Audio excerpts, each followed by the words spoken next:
Hola, esto es Radio Sefarad y estas son las noticias. Las comenta Jorge. ¿Qué tal? ¿Qué tal, Alejandro? Vamos con los titulares del día. Gabay se impone en la segunda vuelta de las primarias del laborismo israelí. Exteriores de Israel se retracta de acusar de antisemitismo al presidente húngaro por su campaña contra Soros. El Gran Rabinato de Israel publica sin consentimiento una lista negra de 160 rabinos ortodoxos del mundo. La célula yihadista detenida en 2014 en Melilla dice arrepentirse y renunciar a la violencia. Estos son los titulares, volveremos con la agenda cultural tras hablar de ellas. Comenzamos hablando del exministro de Medio Ambiente, Avi Gabay. Fue electo presidente del Partido Laborista tras derrotar al veterano diputado y exministro de Defensa, Amir Peretz, en un giro dramático en la encarnizada lucha por la dirección de la organización política. Gabay triunfó en la segunda vuelta con el 52,4% de los votos frente al 47,6% de Peretz. Gabay recibió el apoyo de los diputados Sheli Yachimovic, Stav Shafir, Eitan Kabel y Michal Biran, además del ex primer ministro Ehud Barak. En favor de la otra candidatura se habían pronunciado el presidente saliente Isaac Herzog y el diputado Erel Margalit. Tanto Peretz como Gabay son de origen marroquí, pero el parecido termina allí. Peretz es un veterano sindicalista, mientras que Gabay fue ministro cuando militaba en el partido Kulanu y es un novato en el campo socialdemócrata. Sí, lo sorprendente del caso, habíamos hablado de estas primarias porque en la primera vuelta había quedado descolgado el que hasta ahora había sido el presidente o el secretario general del Partido Laborista, Isaac Herzog, y ahora quedaba para dirimir entre Gabay y Peretz. Y Peretz había obtenido mucho más porcentaje que Gabay en esa primera primaria. Pero en esta segunda, en este balotaje al final, pues que el resultado fue bastante sorprendente porque igual no todo el mundo admira mucho a Amir Peretz, pero es que Avi Gabay hasta hace un año no era del Partido Socialista. Es como una cosa un poco sorprendente porque era de un partido, que es un partido más o menos de centro, que tiene que ver el Partido Kulanu con cuestiones económicas, con la liberalización del mercado de los móviles que llevó a cabo otro ministro en Israel, y él se presentó junto con él y en esa candidatura pues fue ministro de Medio Ambiente. Pero hace a poco se había incorporado al Partido Laborista, y de pronto las voces más progresistas dentro del laborismo justamente se inclinaron por él. Estamos hablando, por ejemplo, de Sheli Yachimovic, que había sido la líder del partido justo antes de Herzog, Stav Shafir, que es la diputada más joven de toda la Knesset y que ha llegado allí en representación de las movilizaciones sociales de hace 3-4 años, algo parecido al 15M de Madrid, que pasaron en Tel Aviv. O sea, un poco representando la renovación y la juventud, pero sin demasiado anclaje en lo que es la tradición de la socialdemocracia en Israel, de la cual Amir Peretz era un representante porque venía del sindicalismo, había sido ministro de Defensa, había tenido cierto prestigio porque él fue ministro de Defensa cuando hubo una guerra en el año 2006 y a partir de ahí puso en marcha el proyecto de lo que fue luego el escudo antimisiles Cúpula de Hierro, que tanto éxito tuvo en la contienda de hace 3 años. Así que pues, se suponía que Amir Peretz iba a barrer, pero pues la izquierda en Israel nos sorprende día a día y también por los apoyos que han tenido. Por eso también sorprende que justamente a la fuerza más tradicional de Peretz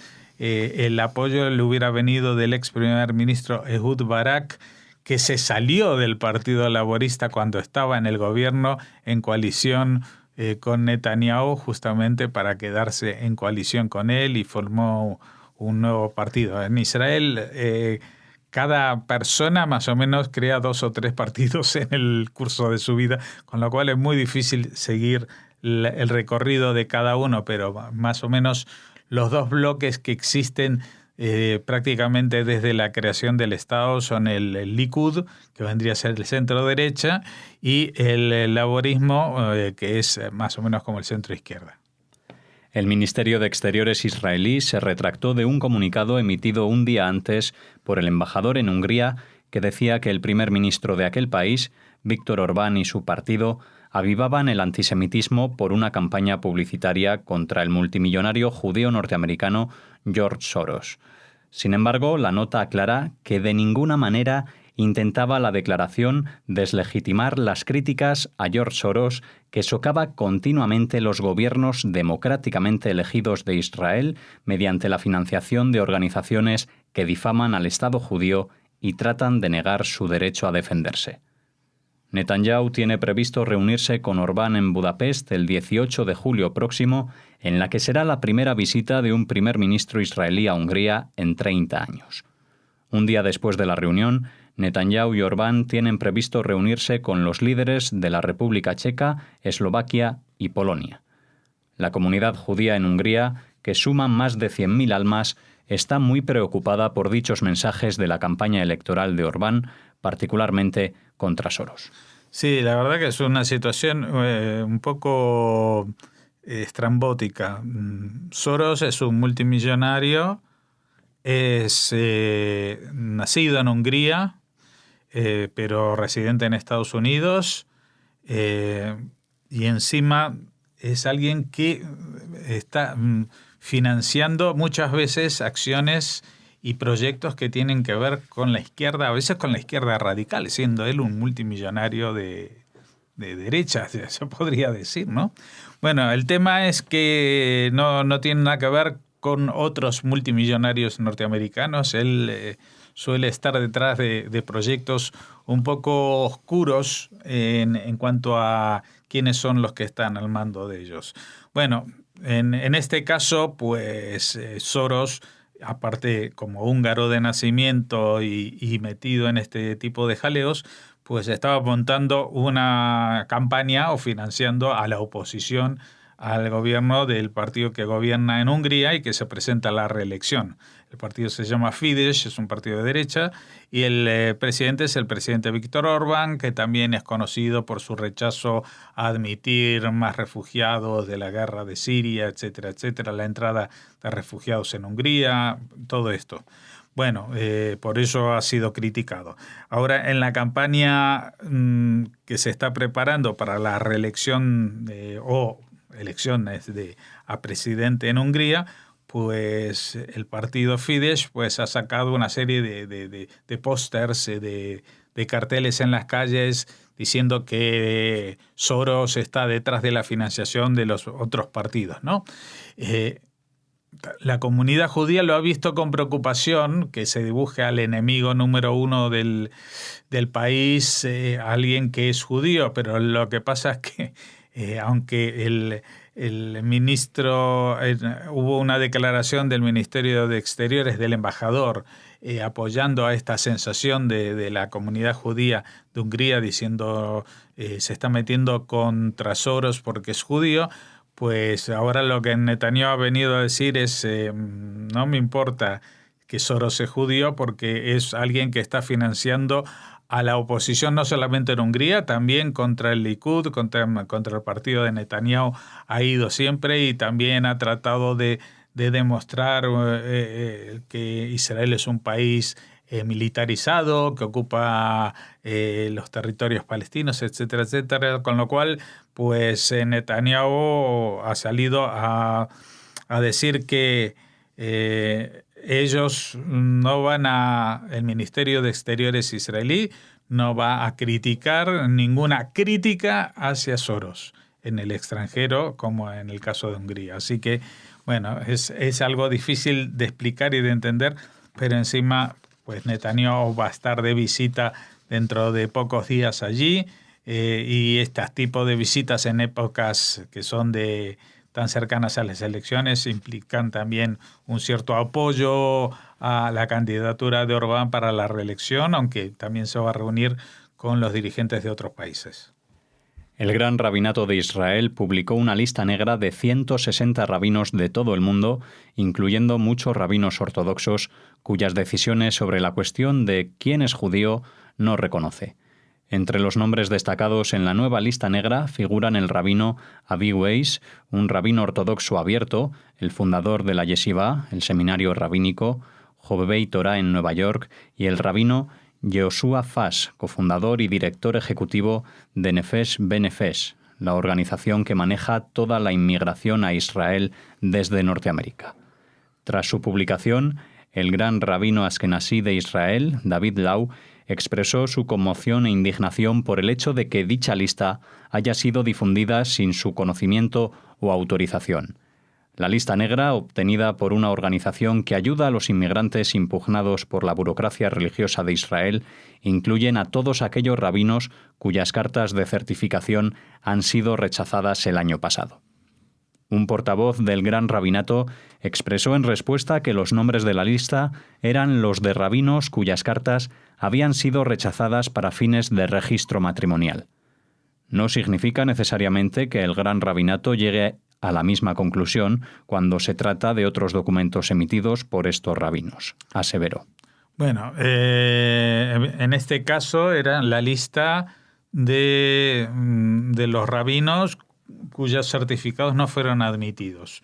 El hecho de llamarlo lista negra ya es un adjetivo de la prensa, pero también tiene algo de realidad. O sea, aunque el portavoz ha dicho eso no significa que si emiten un certificado para otra cosa no les vamos a admitir, pero sí que estas cuestiones tan sensibles como dictaminar quién es judío para el sector ortodoxo en Israel es muy importante. Incluso es un tema que está vinculado de alguna manera a otros sucesos que tienen que ver con la determinación y el poder de algunos grupos ortodoxos a costa de otros dentro de Israel y de instituciones como el rabinato. Por ejemplo, esto tiene que ver con lo que está pasando y las discusiones que hay respecto a los sectores de rezo y las formas de rezo en el muro occidental. Y por supuesto tiene que ver con la autorización que se había permitido primero y luego de momento congelada de admitir a los conversos, incluso no solamente por otros rabinos ortodoxos, sino también por otras corrientes del judaísmo como son el reformismo, como son el movimiento conservador masortí.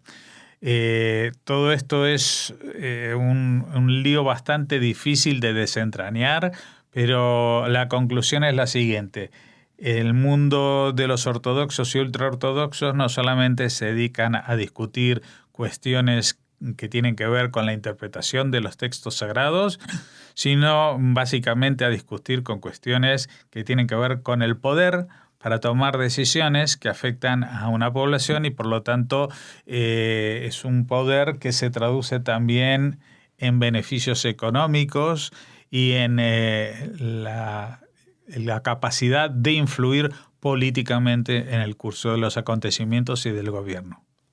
El ciudadano español de Melilla, juzgado por integración en organización terrorista que buscaba combatientes para unirse a Daesh y líder de la célula yihadista desarticulada en mayo de 2014, reconoció las acusaciones y dijo estar arrepentido y asegura al tribunal que ha renunciado a la violencia porque el Islam no lo permite. La célula desarrollaba, bajo el ideario yihadista, labores de captación, radicalización, adoctrinamiento, financiación y posterior envío de voluntarios a zonas de conflicto con integración en la rama de Al-Qaeda del Magreb islámico. Buscaban seguidores entre jóvenes, sobre todo procedentes del ejército y de las fuerzas y cuerpos de seguridad del Estado. Junto con él, el resto de acusados también reconoció los hechos enjuiciados, declaración que derivó en una rebaja de la pena que reclamaba para ellos la Fiscalía. Sí, bueno, aquí los oyentes no me están viendo la cara, pero igual el tono de voz sí les transmite lo que pienso de esto. porque si bien si nos atenemos solamente a que las palabras escritas son lo que valen en la comunicación, pues es una noticia que dicen, bueno, se han arrepentido, renuncian, no sé qué.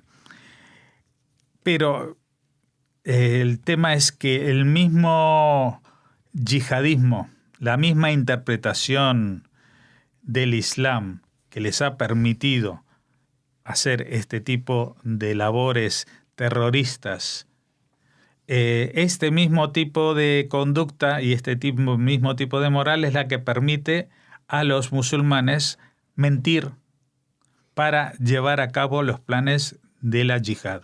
Esto en árabe se llama taquilla. Taquilla incluso es una táctica, pero que como fue ejercida como por el profeta, por Mahoma, pues está santificada. Se puede mentir, es más, es obligatorio mentir a los infieles para poder aumentar los beneficios de la victoria de la yihad. En este caso está muy claro, ellos dicen que están arrepentidos, que nunca lo van a hacer, que han renunciado a la violencia, y entonces ya la Fiscalía les presenta la mitad de las condenas. Es que es alucinante esto. O el servicio, o el Poder Judicial me empieza a llamar peritos en Islam para cuestiones de terrorismo yihadista, o vamos a tener muchos problemas, porque evidentemente, fíjate, pillan a este hombre en el 2014, ¿no? Con otros 5 o 6 acusados, todos una célula que no se dedicaban a mirar vídeos en internet, que los hacían ellos, captaban, radicalizaban, adoctrinaban, financiaban, enviaban los voluntarios e incluso se dedicaban a pescarlos especialmente entre jóvenes que hubieran estado en el ejército o en la policía o en algún cuerpo de seguridad. O sea, que querían formación militar. Se iban directamente a ellos. Y de pronto dicen, el Islam no permite la violencia. Vamos a ver, ¿qué pasa? Que no habían leído el Corán hasta que los detuvieron y de pronto se dieron cuenta que en el Corán no permite la violencia, o es al revés, o es que saben exactamente lo que dice el Corán y cuáles son las tácticas como esta que hemos hablado de mentir a los infieles, a nosotros, para seguir con las labores de la guerra islámica, que lo que pretende es conquistar el mundo entero sin ningún ambaje, y no es una metáfora. Es lo que está escrito en el Corán y lo que deben hacer si alguien pretende ser un buen musulmán según lo que está escrito allí. Así que lamento decir que todo el trabajo que están haciendo las fuerzas y cuerpos de seguridad y de inteligencia para llegar a detener a esta gente, y no solamente detenerlos, sino recoger las pruebas para que los condenen, ahora se van al garete porque los jueces o los fiscales o alguna mano amiga pues hace que se reduzcan las penas antes de empezar a cumplirlas, y esto se interprete como que están arrepentidos y se muestre también al público como que, bueno, el terrorismo en realidad es una desviación ideológica y con cambiar de ideología ya está solucionado. No es así. No es así. No es que tú un día te haces punky y al día siguiente te sacas los piercing. Cuando tú eres yihadista, tienes un compromiso de morir por tu objetivo. Y el compromiso incluye la mentira, incluye la falsedad, incluye las treguas que no son nunca acuerdos de paz, sino treguas para rearmarse nuevamente y recuperar fuerzas para seguir atacando. Así que lo lamento realmente, porque siempre venimos aquí diciendo elogios de los servicios, de los cuerpos de seguridad, que tantísimos atentados y tantas muertes han evitado en España, y ahora resulta que hay un sector que está por estropear todo esto, y es el sector judicial, que es el que no está preparado para el desafío de interpretar la ley no solamente en base a lo que está escrito, sino en base a lo que esta gente tiene escrito en su mentalidad y en su forma de actuar. Yo ruego al ministro de Justicia que haga pasar a los jueces que juzgan delitos de terrorismo un curso sobre lo que es realmente el Islam, lo que está escrito. No estoy hablando de alguien que sea un islamófobo, no, alguien que les explique exactamente y que lean el Corán para ver qué es lo que dice y cuáles son las mecánicas que pueden y deben tomar los luchadores por la guerra religiosa total, absoluta, a muerte por la conquista y traer la verdad, que es la verdad del Islam al mundo, que se conoce como yihad. Finalizamos en este punto la sección de noticias. Ahora hacemos una pausa y volvemos con la agenda cultural.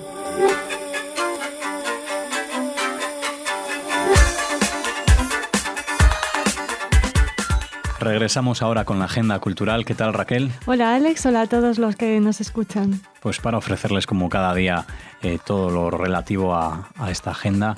También noticias, se podrían decir a veces, pero bueno, culturales en este caso. Sí, noticias culturales, de sociedad, que intentamos que sean o bien convocatorias a las que puedan asistir nuestros oyentes o noticias de alcance que tengan que ver con el mundo judío. Por ejemplo, con el mundo hispano-judío, en este caso, porque Clara San Damián, una de las senadoras del PP por Zamora en el Senado, ha avanzado, claro, si es una senadora, es en el Senado, perdónenme, ha avanzado en la Cámara Alta, que pedirá ante la Comisión de Cultura, en colaboración con instituciones locales y autonómicas, la creación en Zamora de un museo sefardí donde poder conservar y difundir el rico y extenso patrimonio hispano-judío de la provincia.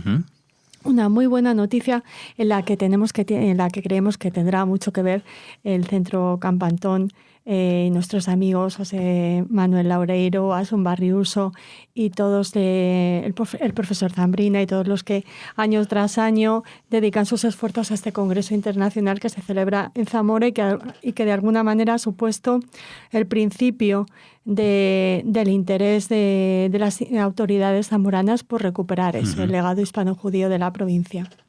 Desde el Grupo Parlamentario Popular en el Senado se ha recordado el inmenso legado judío existente tanto en la ciudad como en poblaciones del conjunto de la provincia, especialmente en los municipios fronterizos con Portugal, de lo que siempre nos hablan, de la raya, ¿no? Sí. Así, Clara San Damián, la senadora, ha señalado que el primer registro de una sinagoga en Zamora se fija en el año 1283, bajo el reinado de Sancho IV. Pero no solo eso, sino que se ha documentado la presencia de una academia talmúdica, un cementerio y 2 juderías importantes. Bueno, por citar algo del patrimonio hispano-judío zamorano. La senadora ha incidido en que 4 siglos de historia judía en Zamora merecen un espacio propio en la ciudad donde mantener los lazos que han vinculado a los sefardíes, a los judíos, con la provincia, y un museo que tenga por objeto recoger el patrimonio y el testimonio de la cultura hebrea como parte esencial de nuestro legado histórico. Así lo permitiría, dice la senadora. Bueno, pues veremos cómo evoluciona este museo. Estaremos atentos, al igual que hablábamos el otro día de Málaga también con ese centro cultural que se proyecta para dentro de un par de años. Y seguimos. En este caso hablamos de boicot a Israel en general y en concreto boicot a la palabra Israel. Mira. En un musical, en la versión neozelandesa del musical Joseph and the Amazing Technicolor Dreamcoat de Andrew Lloyd Webber y el letrista Tim Rice. Resulta que han suprimido la palabra Israel de la canción Close Every Door, que es una de las que conforman este musical, y Tim Rice conoció esta eliminación a través de Twitter, porque en Twitter habían colgado la nueva letra que se había distribuido a los estudiantes de primaria que intervienen en la producción, porque la obra incluye en el reparto un coro de niños. Bueno, pues los responsables de esta versión neozelandesa habían decidido sustituir la palabra Israel por la palabra kindness, amabilidad. Los productores explicaron que lo habían cambiado para evitar referencias políticas. muy fuerte. Bueno, igual deberían haber eliminado directamente la canción, ¿no? Y utilizar otra. Bueno, es que si no querían utilizar esa palabra. Ya, igual no deberían haber hecho nada, ¿no? Y mantener... Por eso digo, Alex, para quitar la palabra que forma parte de la canción, ¿no? No, perdona, es que Joseph and the Amazing Technicolor Dreamcoat se basa en la historia bíblica de Jacob y sus 12 hijos. Y está presentada en un principio como una cantata de unos 15 minutos de duración. Tras sucesivas ampliaciones se convirtió en un musical, uno de los del famosísimo Andrew Lloyd Webber, y fue estrenado en el West End londinense en 1973. A ver, tú no puedes, por las razones que sean, y menos la que especifican, cambiar la letra de una canción. Tim Rice ha dicho que se trataba de una alteración terriblemente ñoña y sin sentido, y añadió que o se interpretaba todo lo que él había escrito o no se hacía el espectáculo. Muy bien por Rice. Y por su parte, Andrew Lloyd Webber mostró su apoyo a su antiguo colaborador y ha comentado al periódico The Guardian que Tim Rice tiene razón, no se puede reinventar una historia bíblica. En la letra, Tim parafrasea la Biblia y se debe conservar tal cual la escribió. No sé si es la UNESCO está detrás de la versión neozelandesa de este musical, pero desde luego es muy fuerte la noticia y nos alegra mucho la reacción categórica de los autores. Pues sí. Bueno, aparte de esta polémica que tenemos por aquí para cerrar la Terminamos agenda. con una noticia de algo que puede ser, Alex, porque se ha publicado en diferentes medios que quizá el comienzo del Giro 2018 se produciría en Israel. Uh-huh. Ya saben, la vuelta a la carrera ciclista italiana. Claro. Bueno, pues comenzaría el próximo año, según se ha publicado en Israel. Arrancaría no con una, sino con 3 más que probables etapas en este país, convirtiéndose así la prueba italiana en la primera grande que iniciaría su andadura fuera de Europa. Porque muchas veces, la vuelta comienza fuera de España, sí, o el Tour, pero en este caso abandonaría las fronteras europeas. Sí, el Tour, de hecho, este año, si no me confundo, ha comenzado en Alemania. Uh-huh. Bueno, después de la primera etapa, una contrarreloj en las calles de Jerusalén, todavía por decidir si sería por equipos o individual, se disputarían 2 etapas más en línea en Tierra Santa, una en el sur y la otra probablemente en Tel Aviv. Bueno, una interesantísima noticia. Lo único es que ese comienzo, ese arranque del Giro 2018 en Israel está valorado, se ha estimado que podría costar unos 12 millones de euros. Ahí está, suponemos, ¿no? La dificultad de, no sé si a lo mejor el Ministerio de Turismo de Israel o alguna organización o entidades privadas, pues ayudan a conseguir este aporte económico. No lo sabemos. Les seguiremos informando. Esperemos que todo vaya sobre ruedas. Esperemos. Bueno, pues veremos dónde comienza el Giro 2018. Uh-huh. De momento, sigan ustedes con la vuelta. Eso. Con la vuelta no, con el Tour. La vuelta todavía no ha llegado. ¿La vuelta es en septiembre? La vuelta, bueno, a finales de agosto, si me confundo, vale. ya estamos con la vuelta, pero bueno, lo revisaremos para comunicarlo. Nosotros, desde luego, volveremos mañana con más noticias. Hasta mañana. Hasta mañana.